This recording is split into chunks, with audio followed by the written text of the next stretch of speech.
O meu bom dia, sejam todos bem-vindos a mais este vídeo. Este nosso vídeo de hoje é em resposta a uma pergunta feita por uma pessoa católica, que é a seguinte pergunta que fez: por que os evangélicos não aceitam o batismo da Igreja Católica, mas aceitam o casamento da Igreja Católica? Ou seja, quando digamos assim, alguém do catolicismo se converte, né, ao evangelho, né, então essa pessoa é batizada novamente porque não é considerado válido o batismo da Igreja Católica. Todavia, o casamento não é mexido, fica o casamento da Igreja Católica, permanece tudo bem. Então, essa pessoa queria saber a esse respeito. É interessante que há mais de 10 anos atrás, uma irmã que era católica, e hoje ela é evangélica, né? Então, ela me fez a mesma pergunta, essa mesma pergunta. E tudo bem, eu respondi para ela ainda era católica, daí ela passou a ser evangélica. Então, hoje nós vamos dar essa resposta também, e vou dar a resposta no vídeo, assim, para se outras pessoas que por acaso ver o vídeo tiver a mesma dúvida, então pode ter o esclarecimento aí, né? E para isso, então, nós vamos ao vídeo, vamos começar por ali. Essa parte que você vê, né, colocando batismo e casamento. Aqui é o seguinte, ó, batismo, como você vê aí na tua tela, essa palavra batismo, sabemos, né, que o Novo Testamento foi escrito em grego e aramaico. Então, no grego, essa palavra batismo ela tem dois significados: baptizo e bato. Ambas as palavras no grego, baptizo como bato, elas significam mergulhar. Mergulhar e tirar. Quer dizer, afunda na água e tira para cima, né? Agora nós vamos ver, então, alguns textos bíblicos, que daí no final nós vamos voltar a essa parte aqui, dessas duas palavras no grego, o que elas significam bem certo. Nós vamos ver o que o texto bíblico nos diz. Começando aqui por Colossenses capítulo 2, versículo 11, veja que diz aqui: nele, isto é, em Jesus Cristo. Nele também fostes circuncidados não por intermédio de mãos humanas, mas com a circuncisão feita por Cristo, que é o despojar da carne pecaminosa. Já nós já vimos aqui que circuncisão é o seguinte: circuncisão é uma coisa que foi, como se diz assim, pedido a Israel. É uma lei que foi dada a Israel. É a circuncisão natural, na carne mesmo, literal. E aqui está falando que a circuncisão de Cristo, que Cristo faz, ela não é a natural, ela é a circuncisão espiritual. Nós não vamos entrar nesse detalhe, porque senão nós vamos abrindo parênteses, e o vídeo fica muito longo. Então vamos logo ao tema, né, que nós estamos, que é o batismo.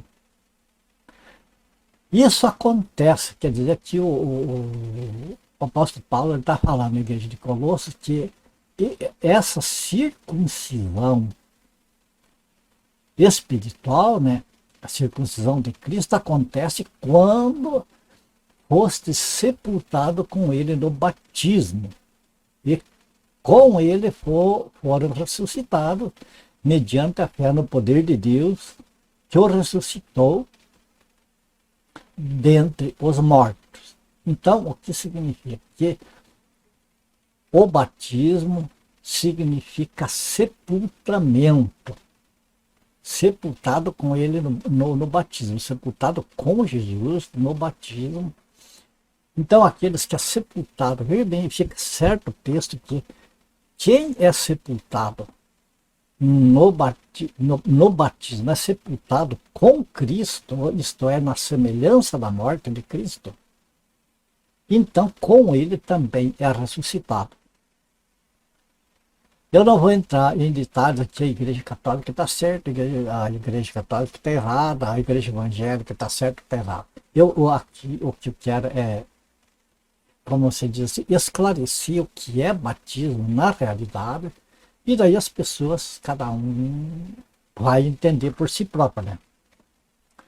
Então, o que o texto diz aqui, esse primeiro texto que nós lemos, é que o batismo, vamos dizer, o batismo verdadeiro é aquela pessoa que sepultou a sua vida, o seu querer, o seu eu, as suas vontades, os seus desejos, né, os desejos da carne, tudo sepultou, ficou lá sepultado, assim como Cristo, com o seu corpo carregado dos pecados que não era dele, né, que ele assumiu para ele, os pecados de toda a humanidade, ele foi sepultado com aqueles pecados. Quando ele ressuscitou com um corpo totalmente sem pecado. Assim, o cristão que é verdadeiramente batizado, ele é batizado na morte do Senhor e sepultado com ele, né, na semelhança da morte dele. Romanos 6,3. Ou ignoreis que todos nós que fomos batizados em Cristo Jesus, fomos igualmente batizados na sua morte. Porque fomos todos que foram batizados em Cristo Jesus? Porque tem pessoas, amadas, que foi batizado. O batismo significa mergulhar e tirar. Significa cobrir com água e depois trazer de volta. Então tem pessoas que foram batizadas em Cristo e tem pessoas que foram batizadas, mas não foi em Cristo. Vamos ir para frente, né? Portanto, fomos sepultados com ele na morte. Veja que o batismo, o verdadeiro batismo significa o sepultamento do pecador e o ressurgimento dele como uma pessoa salva, quando é batizado em Cristo, né? Na semelhança da sua morte. Por meio do batismo, portanto, fomos sepultados com ele na morte por meio do batismo com o propósito. Veja bem, o batismo não é simplesmente mergulhar, tem um propósito. Qual é esse propósito? Propósito de que, assim como Cristo foi ressuscitado dos mortos mediante a glória do Pai, também nós vivamos em novidade de vida. Ou seja, sepulta-se a vida de pecados e ressurge uma vida diferente. Sepulta-se uma vida que era para agradar a mim, para mim agradar. Não, eu sei, eu faço como eu quero, quem decide sou eu quero isso, eu quero aquilo. Acabou. O sepultamento da morte de Cristo é isso, acabou. Agora, quando volta ressurge da água, então aqueles que foram batizados em Cristo, eles vão ter uma vida totalmente transformada, totalmente diferente. E até o fim. Percebe? Eu quero fazer mais um exemplo aqui, Romanos capítulo 6, versículo 7. Porquanto quem morreu está justificado do pecado. Isso significa que a pessoa verdadeiramente batizada na morte de Cristo, que é o verdadeiro batismo, o batismo espiritual, essa pessoa morreu o seu querer, o seu eu, os seus desejos, a sua vontade, essa pessoa agora vai pensar no que Deus quer. Digamos assim, eu gostava disso, daquilo que era pecado. Eu vivia essa vida. Então, eu decidi, fui batizado. Agora, após esse batismo, a minha vida tem que ser diferente, não é mais o que eu quero. Eu quero uma coisa, mas eu não faço porque não agrada a Deus. Agora, a minha vida é para agradar a Deus. A minha vida velha era para agradar a mim. A minha vida nova em Cristo agora é para fazer o que Deus quer. Ele é meu Senhor, Ele é o meu chefe, por assim dizer. Ele é o meu Salvador, eu devo tudo a Ele. Entendeu? É assim que funciona.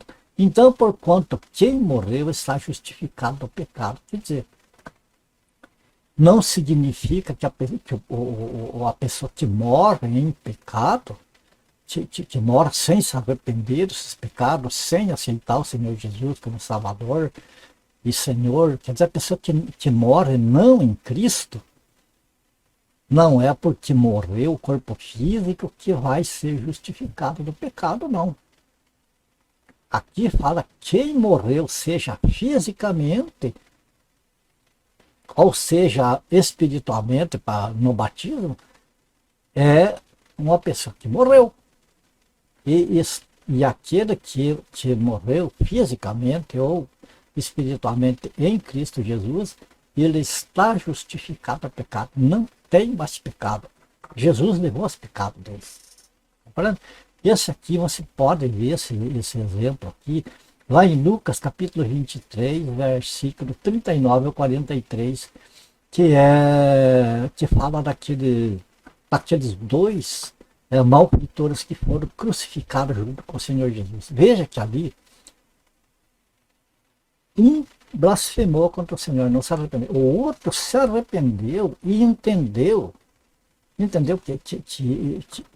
que ele era pecador, que tanto ele como o outro eram pessoas que estavam tendo o que mereciam.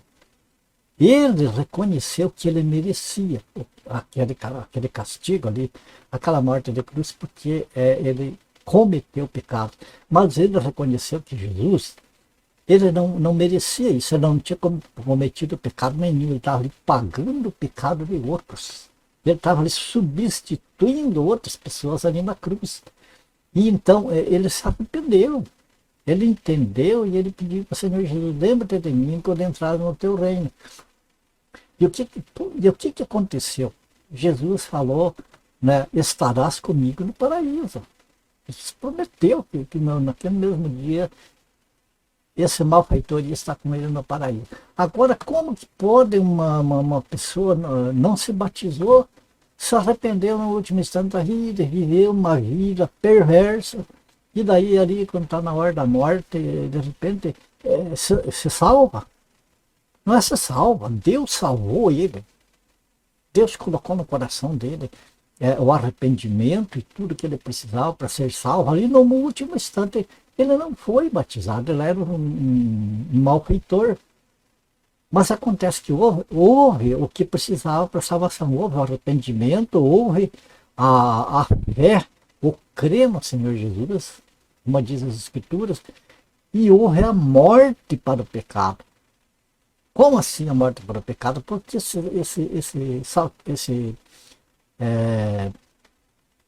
malfeitor ali, ele estava na hora da morte, ele se arrependeu e nunca mais ele ia pecar. Nunca mais ele ia pecar. Então era uma pessoa salva. Assim, amados, nós, qualquer pessoa. Quando no momento que nós decidimos para o Senhor Jesus, cremos nele, então nós já temos a salvação. O batismo na água é uma declaração pública de que nós passamos da morte para a vida. Entende? Não vamos se aprofundar mais nisso, a gente vai ter qualquer hora um estudo mais completo sobre o batismo. Mas é isso que acontece. Veja que esse malfeitor da cruz, ele não foi batizado nas águas, mas ele se arrependeu dos pecados que tinha no passado, reconheceu que ele era digno da justiça de Deus sobre ele. Ele pediu ao Senhor Jesus, ele invocou ao Senhor Jesus, e o Senhor Jesus atendeu ele, porque ele não ia pecar mais. O corpo dele está morto, as vontades dele nunca mais iam ser feitas. A diferença dele com as pessoas que continuam vivas é que ele não ia mais cometer pecado e não ia mais fazer nada para Deus também. E nós que estamos vivos, nós temos que o nosso corpo de pecado, ser destruído. Mas nós temos que usufruir da ressurreição de Cristo para agora os nossos membros que antes trabalhavam para o pecado, agora trabalhem para a glória de Deus. Este é a respeito do batismo. Agora vamos ver a respeito de casamento. Então por que os evangélicos não aceitam o batismo católico? Bom, porque está errado. Agora, se nós ver que o batismo católico também não, o batismo evangélico não está 100% certo. Nós vamos ver isso em um momento oportuno, né? Os erros que tem no batismo evangélico. Nós vamos agora a outra indagação, que era sobre o casamento. Por que o casamento católico é válido na igreja evangélica, quando o batismo não é? Então vamos ver, estudamos aqui a respeito, assim rapidamente, do batismo. Agora vamos ver um pouco a respeito do casamento, o porquê dessas diferenças. Nós começamos pelo livro de Gênesis, capítulo 2, versículo 18. Versículo 18, 21, 22, 23 e 24. Então o Senhor Deus fez cair pesado sono sobre o homem, Adão no caso, né? E este adormeceu. Nós vamos começar aqui pelo versículo 18. Disse mais o Senhor Deus: não é bom que o homem esteja só. Deus, o próprio Deus, viu que não era bom o homem viver só. Então ele disse: far-lhe-ei uma auxiliadora que lhe seja idônea. Veja que Deus aqui não falou: vou fazer um outro homem igual a ele para estarem juntos, se completarem. Ele falou: uma ajudadora feminina. Essa é a idônea. Veja que é uma pessoa idônea. Não pode dois homens se casar, fazer como hoje fazem, dar certo. Porque o próprio Deus foi quem viu que o homem precisa de companheiro, e o homem masculino precisa de uma companheira feminina. O que aconteceu? Então o Senhor Deus fez cair pesado sono sobre o homem e este adormeceu. Tomou uma das suas costelas e fechou o lugar com carne. E a costela que o Senhor Deus tomara ao homem, transformou-a numa mulher, ele trouxe. Não transformou num homem, transformou numa mulher. Ele trouxe. Veja bem, Deus criou o homem. Deus viu que o homem precisava de uma companheira mulher. Deus criou a mulher da própria carne e osso do homem e trouxe ao homem. Entenda que não foi o homem que foi procurar uma esposa lá do seu agrado, uma que agradasse os seus olhos. Foi Deus que escolheu. E disse o homem: esta afinal é osso dos meus ossos e carne da minha carne. Chamar-se a varoa, porquanto do varão foi tomada. Por isso deixa o homem, pai e mãe, e se une a sua mulher, tornando-se os dois uma só carne. Bom, aqui veja que o Deus trouxe a mulher ao homem. O homem viu esta mulher, ele não... Vendo que ele não atentou para a beleza física dela. Ele observou que ela era da mesma natureza dele. Era um ser humano igual a ele. Então não existe quem possa dar certo com o homem em todos os aspectos, a não ser a mulher. Por isso, as irmãs que às vezes não são bem orientadas a esse respeito, sentem, né, uma inferioridade em relação ao homem, e às vezes ficam até tristes com o Criador. Por que Deus fez o homem superior à mulher, o homem é o chefe, é o tal, e as mulheres ficam lá embaixo? Não, Deus não colocou a mulher lá embaixo, não. Deus formou a mulher da própria substância do homem, ela não é inferior ao homem. E nem o homem inferior à mulher, são iguais perante Deus. Deus viu que o homem, Deus já colocou no homem a necessidade de ter uma mulher por companhia, de ter uma esposa. Então o homem é um dependente da mulher. Então por que uma mulher, uma irmã, vai se sentir inferior? Quando o próprio Deus aqui tratou de todos esses detalhes, percebe? Então, o que é que nós vimos aqui? Para tirar essa dúvida, nós vamos ir ao foco do nosso tema, que é o casamento. Por que o casamento católico é aceito na igreja evangélica sem problemas e as outras coisas não? Então vamos ver o verdadeiro casamento, como que se processa. O verdadeiro casamento é na igreja católica ou é na igreja evangélica? Está nas duas certo, está nas duas erradas. Cada um tira suas próprias conclusões com a verdade da Bíblia. Então o que nós vemos aqui? Que Deus preparou tudo e trouxe a mulher para o homem. Quer dizer, Deus fez o casamento. O primeiro casamento foi no Jardim do Éden. E a instituição da família começou no Jardim do Éden. Percebe? Agora, o que acontece aqui é o seguinte: mas, irmão Antônio, e as testemunhas para o casamento tem que ter testemunha lá para assinar, né?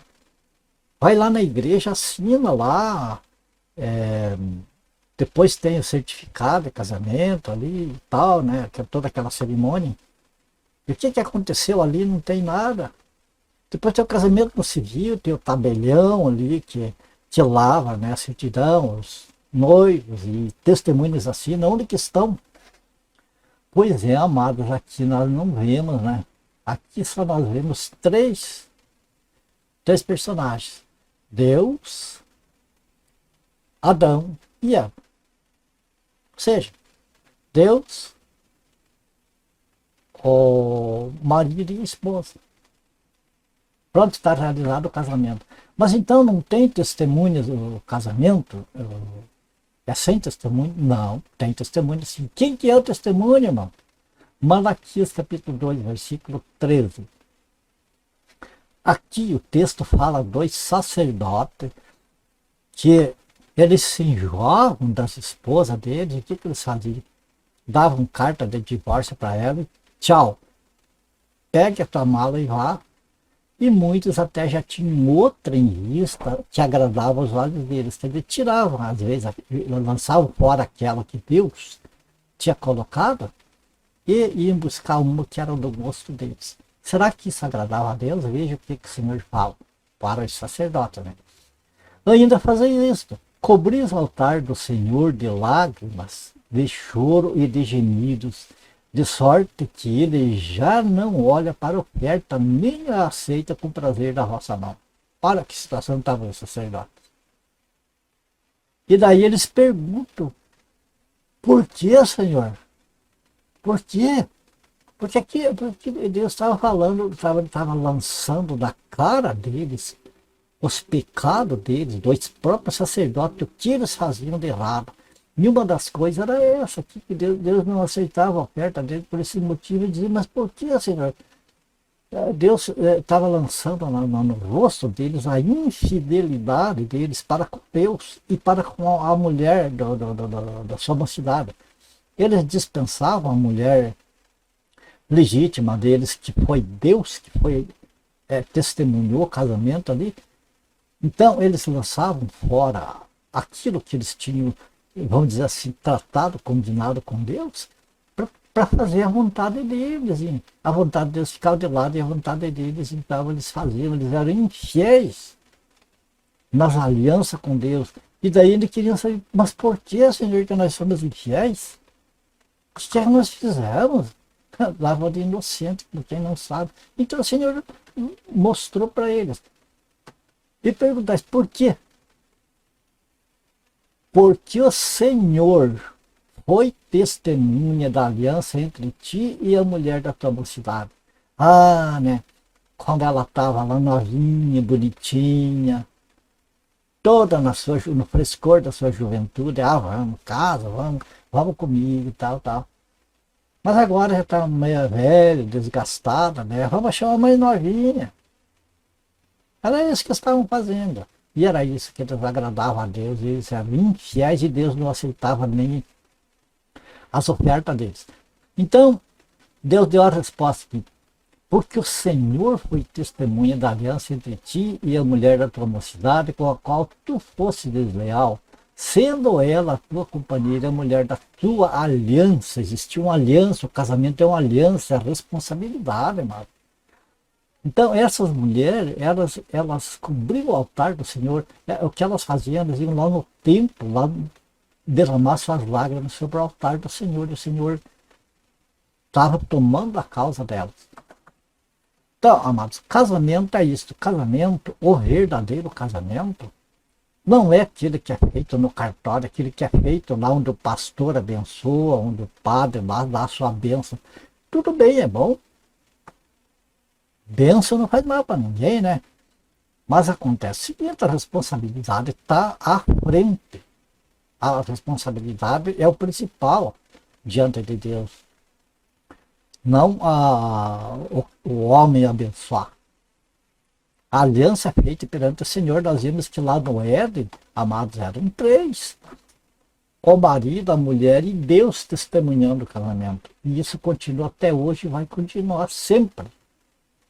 Percebe? Então o verdadeiro casamento hoje é o casamento esse que Deus testemunha.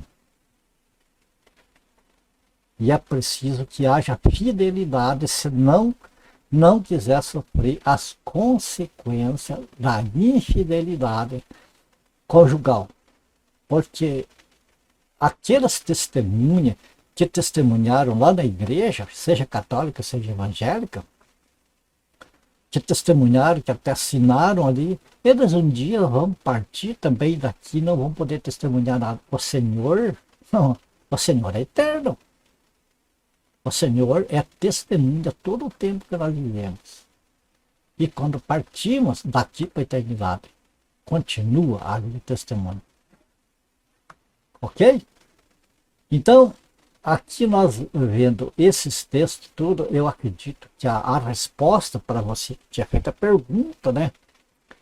E para outras pessoas também que queriam saber esse respeito. Nós temos aí, então, o que está na Bíblia. Agora você tira a conclusão.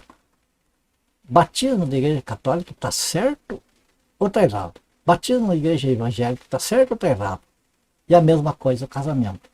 Então, sobre o batismo, nós já vimos. Sobre o casamento, observa o seguinte. O casamento é, acima de tudo, uma responsabilidade assumida. É uma aliança feita que os dois lados concordam e que é selado com o testemunho de Deus, do próprio Deus. Vamos lembrar isso. Então, é uma responsabilidade para a vida toda. Hoje em dia, troca-se de marido, de mulher, como se troca de roupa. Mas, e o acerto de contas depois lá? Como será que vai ser? Aquilo que a gente planta não se colhe na hora, né? Leva algum tempo para dar frutos. Então, o que nós vemos é que o Senhor foi testemunha Algumas pessoas, tem igrejas evangélicas, eu já vou dizer, eu não frequento igreja evangélica, eu não frequento igreja católica. Eu fui das duas igrejas, frequentei as duas igrejas. Hoje não frequento mais, hoje sou liberto do Senhor. Eu não estou atrelado nem a catolicismo e nem a igreja evangélica, nem a protestantismo.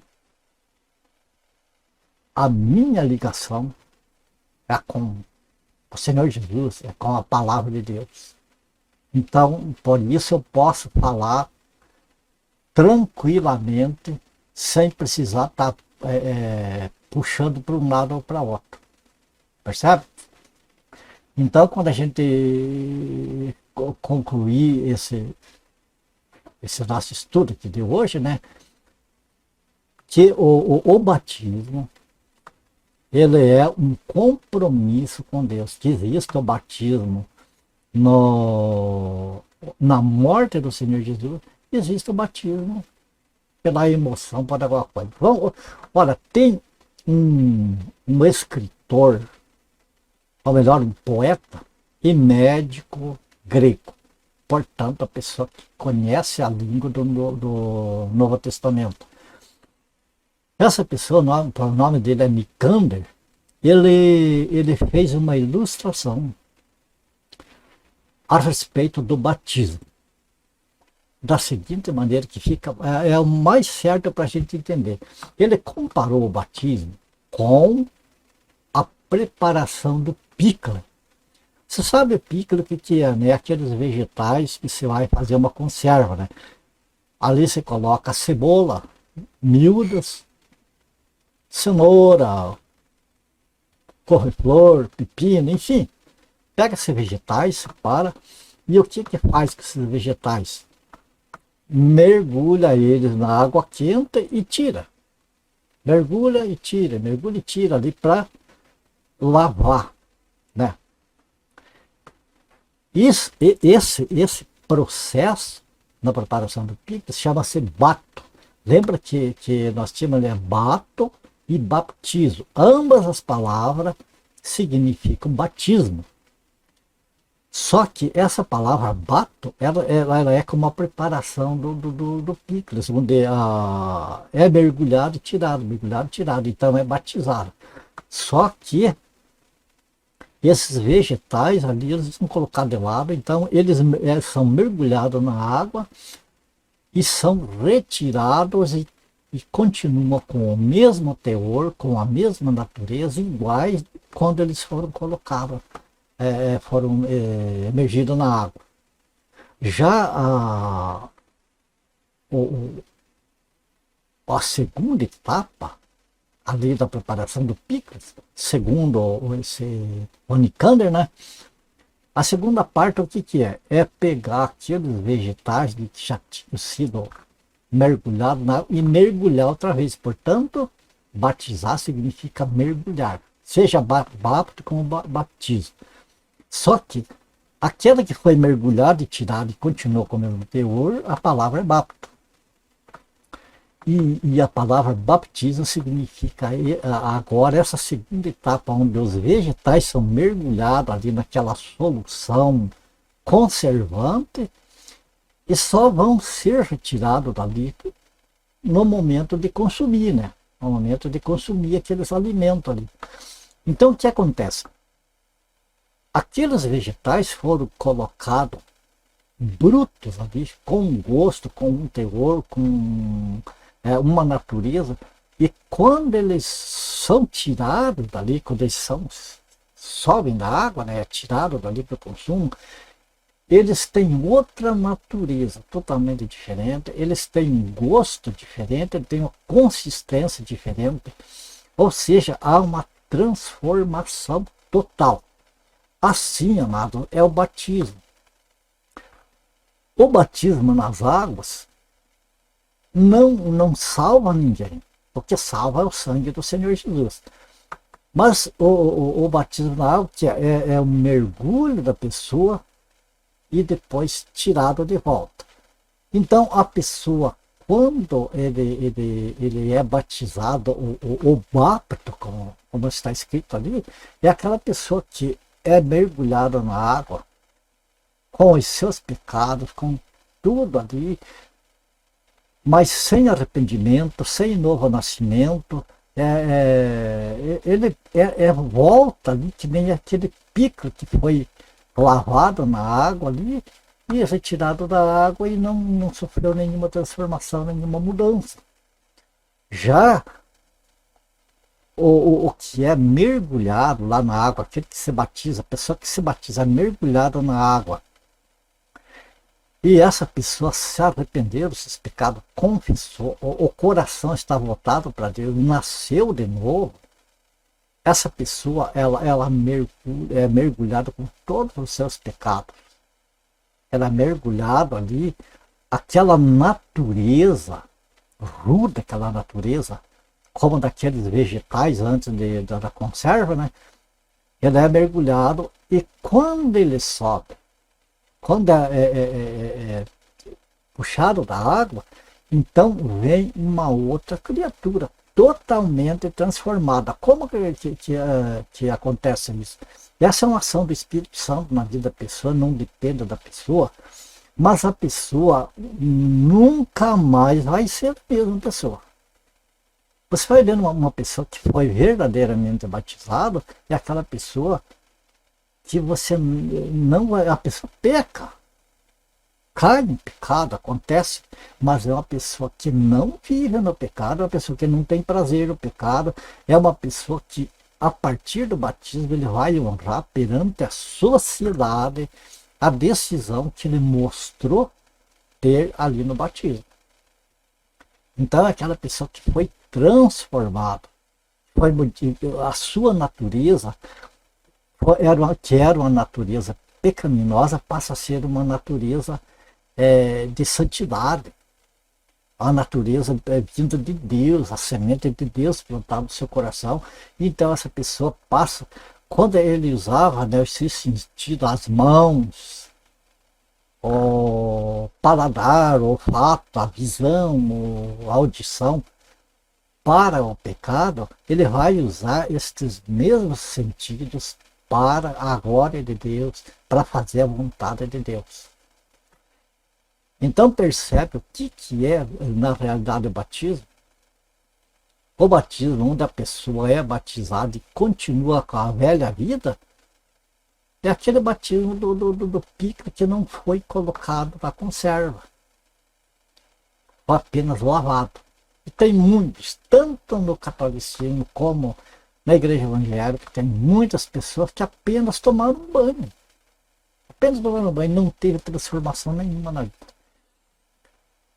Então, veja, o objetivo aqui era dirimir essa dúvida, mas é preferível que você, que acompanhe esse estudo bíblico, você veja pela verdade que está escrito o qual que está certo. E você vai ver que nem católico nem evangélico está certo, porque não ensina o verdadeiro sentido do batismo, que é a pessoa se batizar, ou isto é, ser sepultado na morte de Cristo e ressuscitar como Jesus ressuscitou. Nota que Jesus, quando ele estava aqui neste mundo, ele agradava as pessoas, ele estava tomando sobre si o pecado da humanidade. Então, quando ele foi sepultado, o corpo dele foi com todo o pecado da humanidade toda. Mas quando ele ressuscitou com o mesmo corpo, mas diferente. Um corpo glorioso, um corpo que passava por paredes. Quer dizer, quando Jesus estava aqui nessa terra, ele estava assim, trabalhando pela salvação, a misericórdia para as pessoas, pegando o pecado das pessoas sobre si e fazendo, veja como ele tratava os pecadores com maior carinho, para que as pessoas então compreendessem o evangelho, para que aceitassem e tivessem a salvação. Mas quando ele ressuscitou, ele nem aqui não está. Ele está no corpo do seu corpo, que é a sua igreja. Mas ele, na realidade, ele está no céu. Então, aqui ele estava trabalhando para o homem. Estava trabalhando para a salvação do homem. Depois que ele ressuscitou, ele está trabalhando para Deus. É uma coisa é totalmente diferente. Assim é a pessoa que se batiza. Ela uma criança não tem como entender essas coisas. Então, que batismo que é esse de criança que não tem arrependimento, não tem nada? Percebe? Então, esse é o batismo. E o casamento, veja bem, tem muitas igrejas que não aceitam as pessoas que estão juntos, que estão amigados, assim, né? Que não são casados legalmente, por a razão de não ter uma certidão de casamento, uma coisa lá, são desprezadas, mas às vezes uma pessoa, mesmo estando numa situação assim, tem responsabilidade com Deus, está fazendo certo, está fazendo a vontade do Senhor, enquanto que tem muitos, legalizados, tudo certinho, que estão vivendo uma vida totalmente infiel ao Senhor. Então, que casamento que é esse? Veja bem, o casamento no religioso nem é necessário, porque o casamento para com Deus é a responsabilidade dos cônjuges de um para com o outro. É esse o casamento, a aliança é feita a três, né? Agora, o casamento no civil, estamos vivendo nessa terra onde tem leis, e onde a própria Bíblia nos ensina que devemos respeitar as leis, desde que elas não sejam contrárias ao Senhor, aos mandatos do Senhor. Mas devemos respeitar. E uma das coisas é o casamento, e é bom porque o casamento ele traz garantias para as pessoas, tanto para os cônjuges como para os filhos. Né? A questão de herança, é muita coisa que envolve ali que a pessoa esteja legalizada a sua vida. Então é bom que a pessoa se case no civil, que as pessoas casem-se no civil, assumam seus compromissos aqui também, né, nessa terra. Mas lembrando que isso tem valor aqui. Isso tem valor aqui, não tem valor para com Deus. O que tem o valor para com Deus é a responsabilidade de cada um. Ok? Assim eu quero trazer a resposta para você que me perguntou a esse respeito. Eu espero que você estude essa parte e você tire as suas próprias conclusões. A minha conclusão é a seguinte: existe o batismo da Igreja Católica, comparado com as Escrituras, não tem como ser válido. Não tem. É totalmente diferente. O batismo na Igreja Evangélica tem assim, uma aparência de estar mais próxima das Escrituras, porque é feito por imersão, mas eu fui da Igreja Evangélica, eu entendo que não é ensinado adequadamente, e tem muitas pessoas que vão se batizar por pura emoção, por outros motivos, tantos, e depois não tem responsabilidade para com o cônjuge, não tem responsabilidade para com Deus. Então, aí está o que eu entendo a esse respeito. Espero ter ajudado você que fez a pergunta e todas as pessoas que verem esse vídeo. Né? Vamos terminando por aqui, porque o vídeo ficou longo, mas eu espero que vocês possam entender e possam ser edificados com isso aqui. Minha gratidão a Deus, primeiramente, e a você que me assiste, que me prestigia com, né, a tua presença, acompanhando também esses estudos. A minha oração é que o Senhor te abençoe, guarde você, a tua família, né? Não esqueça de orar também por mim, para a minha família. E se for do agrado do Senhor, então nós se vemos em um próximo vídeo. Portanto, até lá, na paz do Senhor Jesus, e até o próximo.